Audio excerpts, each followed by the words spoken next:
लोकसभा निवडणुकीनंतर उद्धव ठाकरेंनी छत्रपती संभाजीनगरमध्ये शिवसंकल्प मेळावा घेत आगामी विधानसभा निवडणुकीचं रणशिंग फुंकलंय। पण ठाकरेंच्या या मेळाव्यावरून राजकारण रंगल्याचं पाहायला मिळतंय। हा मेळावा कशासाठी असा खोचक सवाल जो आहे तो उद्योग मंत्री उदय सामंत यांनी केलाय। तर विरोधी पक्षनेते अंबादास दानवेंनी सामंत यांच्यावर पलटवार केला। छत्रपती संभाजीनगरच्या मेळाव्यावरून राजकीय कलगीतुरा चांगलाच रंगलाय।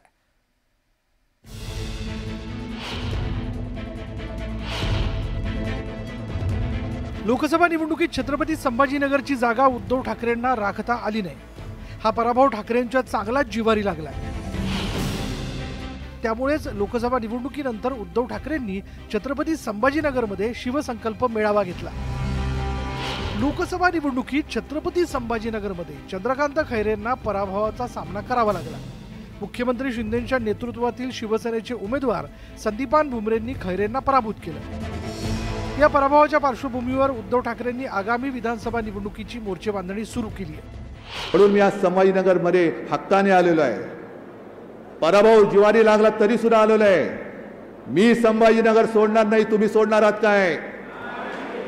मला इथे सगळ्याच्या सगळ्या विधानसभा आपल्या भगव्याच्या झाल्या पाहिजेत।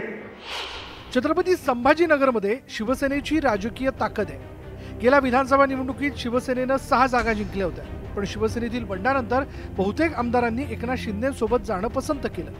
पण लोकसभा निवडणुकीत उद्धव ठाकरेंनी राज्यात 9 जागांवर झेंडा फडकवला।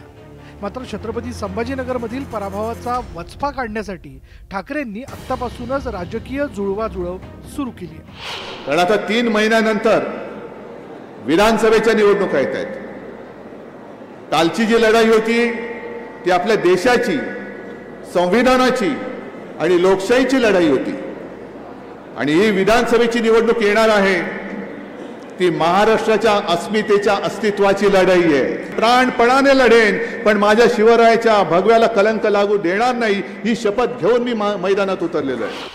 उद्धव ठाकरेंच्या या मेळाव्यावर उद्योग मंत्री उदय सामंत यांनी टीकास्त्र टाकलं होतं। तसंच महाविकास आघाडीत विधानसभा निवडणुकीवरून चढाओढ लागल्याचा दावाही सामंत यांनी केला होता।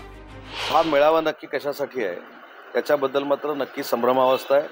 कारण महाविकास आघाडीमधल्या काँग्रेसनं असं सांगितलेलं आहे की आम्हीच जास्त जागा लढवणार आहोत। याचा अर्थ डायरेक्टली इनडायरेक्टली की उभाठाला त्यांनी आव्हान दिलेलं आहे। उभाठाची ताकद ही महाराष्ट्रामध्ये कमी आहे याची पुन्हा एकदा जाणीव करून काँग्रेस पक्षानं दिलेली आहे। त्याच्यामुळे हा काँग्रेसला उत्तर देण्यासाठी संकल्प मेळावा आहे। लोकसभा निवडणुकीत महाविकास आघाडीनं जोरदार मुसंडी मारली आहे, त्यामुळे महाविकास आघाडीच्या नेत्यांचा आत्मविश्वास वाढला। तर लोकसभेत महाविकास आघाडीला दलित आणि मुस्लिम मतदारांनी हात दिल्याचा दावा महायुतीच्या नेत्यांकडून केला जातोय। अगदी हिंदी भाषिक अमराठी लोकांनी सांगितलं, उद्धव जी हम तो आपको वोट देना चाहते थे लेकिन क्या करे गलती से बो एंड एरो का बटन दबाया। मग त्यांना कळलं रे बो एंड एरो आता यांचं नाही, आता यांची मशाल आहे। आता संभ्रम दूर झालेला आहे। आता मशाल आणि मशाल घेऊन गावागावात जा आणि जिथे जिथे यांचे पाप असेल, जिथे जिथे यांचा अन्याय असेल, तो अशी मतजागृती तुम्ही करा की त्या मतांच्या माध्यमातून हे सरकार आणि यांची पाप ही खुशाल जाळून टाका तुम्ही। खरं तर शिवसेनेच्या स्थापनेपासून मराठवाड्यानं शिवसेनेला साथ दिली आहे। त्यामुळेच शिवसेना प्रमुखांचं मराठवाड्यावर विशेष प्रेम होतं। शिवसेनेतील फुटीनंतर लोकसभा निवडणुकीत एकनाथ शिंदेंच्या नेतृत्वातील शिवसेनेनं आपलं राजकीय वर्चस्व सिद्ध केलंय। पण आता उद्धव ठाकरेंनीही कंबर कसली आहे। पण विधानसभा निवडणुकीपूर्वी राजकीय वादाचा कलगीतुरा रंगला। Bureau report, news 18 Lokmat.